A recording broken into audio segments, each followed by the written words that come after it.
Southeast Radio's Business Matters with Carl Fitzpatrick. Southeast Radio. The payments technology company, which was co-founded by the original man behind Twitter, Jack Dorsey, is enjoying significant growth in Ireland, and the executive director of Square International, Jason Lalor, joins us now. Jason, we'll be discussing Square and its growth within the Irish market. But first, I'd like to get an insight into your own background, and in particular, your experiences with both Barclaycard and MasterCard. Thanks, Carl. Delighted to be here. Prior to joining Square, as you say, I was at MasterCard, did a couple of roles with MasterCard, where first role there was to head up MasterCard's operations and business in Ireland. Joined that company in 2013. Did about 4 years at that particular role, had great fun doing that, and then went on to look after a kind of a digital partnerships business that we were bringing out in Europe, where we were looking to get, closer to some of the big tech companies that were starting to emerge.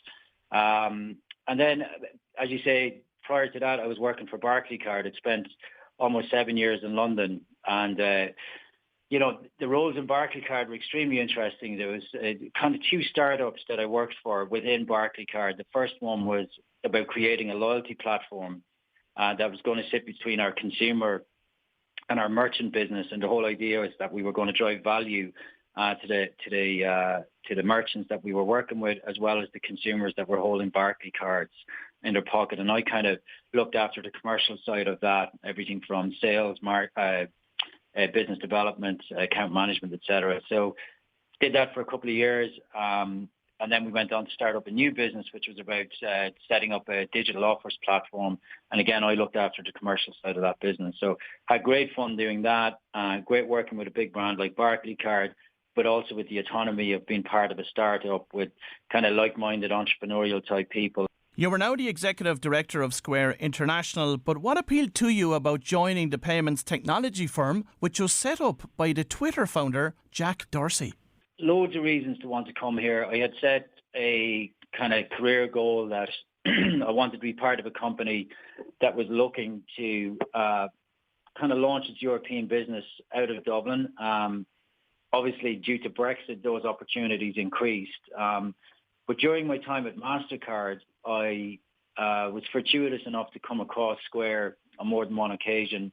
I had been working with them, and I think the mutual appreciation grew over time, and an opportunity came up to join the company. And I loved what the company stood for. Square was born in 2009 out of necessity, created by both Jack and another guy called Jim McKelvey. And Jim was an independent artist. He was unable to sell a piece of art because he couldn't take a payment online, and it kind of bugged him enough that he wanted to try and fix it. He was lucky enough that he had a good friend in Jack Dorsey, and they concluded that the answer lay in the power of the smartphone, because the view was, if the smartphone can be a map, if it can be a book library or a music store, surely it can be a payments processor. And the intention here was to create a product that will allow small and micro businesses to be able to engage in commerce in a way that they've been prevented from doing before. So starting out with that particular vision, Jason, who ended up being the client base? Yeah, great question. So the original kind of focus area was think about all those micro businesses. Think about, what we see a lot of in Ireland today that was never a thing when I was growing up, but was the farmers markets and just a single kind of person, kind of small business. So the intention was to be able to say, well, you shouldn't be prevented from doing business or selling your wares or products or services just because you can't get access to the payment system. So it started with, the focus areas was the micro businesses, right? And like I said, over time, that just grew exponentially. And we did a few things then over the intervening years, where first thing we did was we took the business international. Started in 2009 in the States. We went to Toronto in 2012 in Canada, headed off to Japan to Tokyo in 2013, crossed over to Melbourne in 2016, and then into the UK in 2017. And obviously we've been in Ireland since last year. But over that time, the product set grew. And so as I said today, we describe ourselves as an omni-channel commerce company, but that basically means that we're providing products now for merchants or sellers, as we call our customers, of all shapes and sizes. And those products range from everything from hardware, in-store payments, online, to software as a service. Of course, in recent weeks, we've heard numerous worrying stories about tech companies here in Ireland cutting jobs. Now, talk to us about recent developments in the tech industry in terms of what you're seeing. Yeah, the first thing I'd say is my heart goes out to anyone that's losing their job, right? We've all got families to look after, and we've all got homes to protect, and that's not an easy thing to do. And as someone who suffered at the hand of the 2008 recession when I was in London, I know exactly what that feels like. So, genuine sympathy and indeed empathy for anyone that's been affected. The way that I think about this is it's not all about, but some of it is about what you can control and some is about what you can't control, right?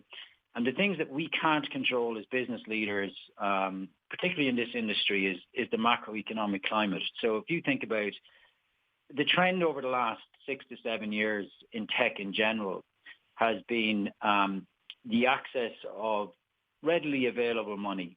We've had historically low interest rates for a long period of time, particularly when you think about the Fed rates in the US.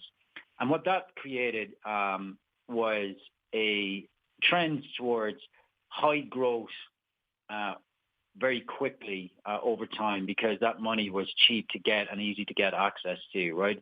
And that was a trend. So what you're starting to see now is, due to rising inflation rates and interest rates, a compression of that trend back to a more, what I would describe as a focus on profitable growth, right? So lots of investors paying way more attention to the bottom line and the importance of that, as opposed to just looking exclusively at the top line in terms of your revenue generation.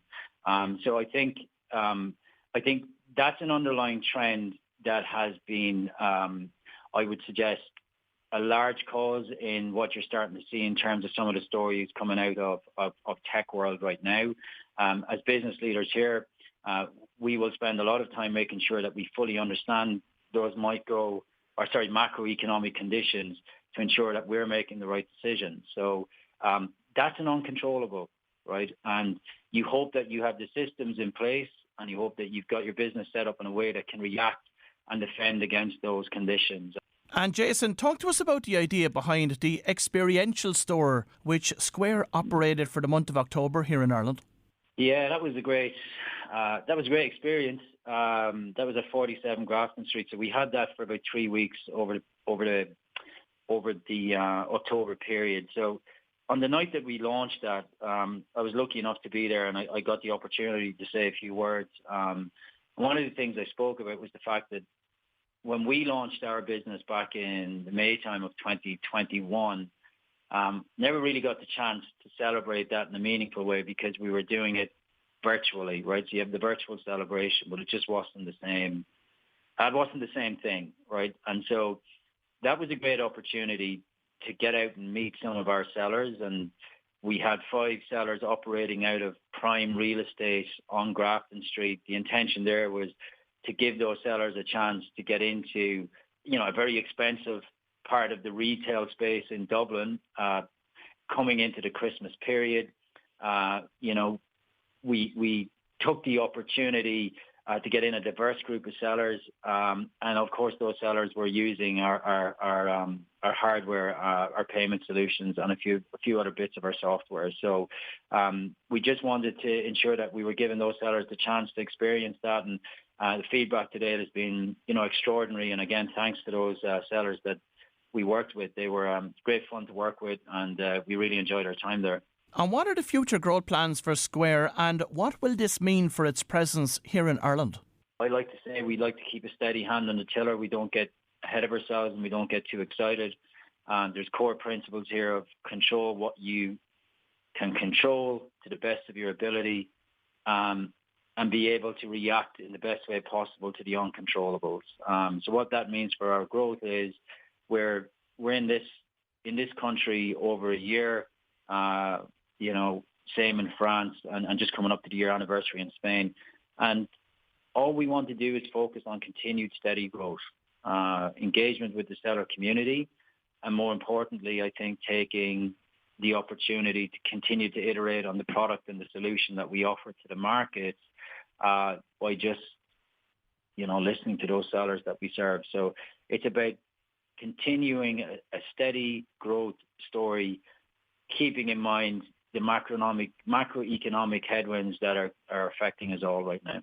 And in advance of this interview this morning, I was just doing some research on Jack Dorsey, of course, Square's founder. And what I read was that one of the most important contributions that he makes to his companies is getting out of the way so employees can get the job done. Is that your experience? Yeah, I mean, you go back to one of the first questions you asked me, why did I come to work at this company? And so many great reasons, ranging from, trying to be part of that story around creating some sort of empowerment for sellers. But I'd focus on the word empowerment. From Jack down, you're encouraged here to be creative, imaginative, and most importantly, execute against your ideas, right? So as much as possible, we try to not get into a consensus-driven culture. As much as possible, we try to decentralize on our execution and our decision-making. That's a tone that's come from the very top, and it makes it a really exciting place to work. Well, if you've just tuned in, that was Jason Lalor, the Executive Director of Square International, and I wish the company every success with its plans for continued growth here in Ireland and beyond. Southeast Radio's Business Matters with Carl Fitzpatrick. Southeast Radio.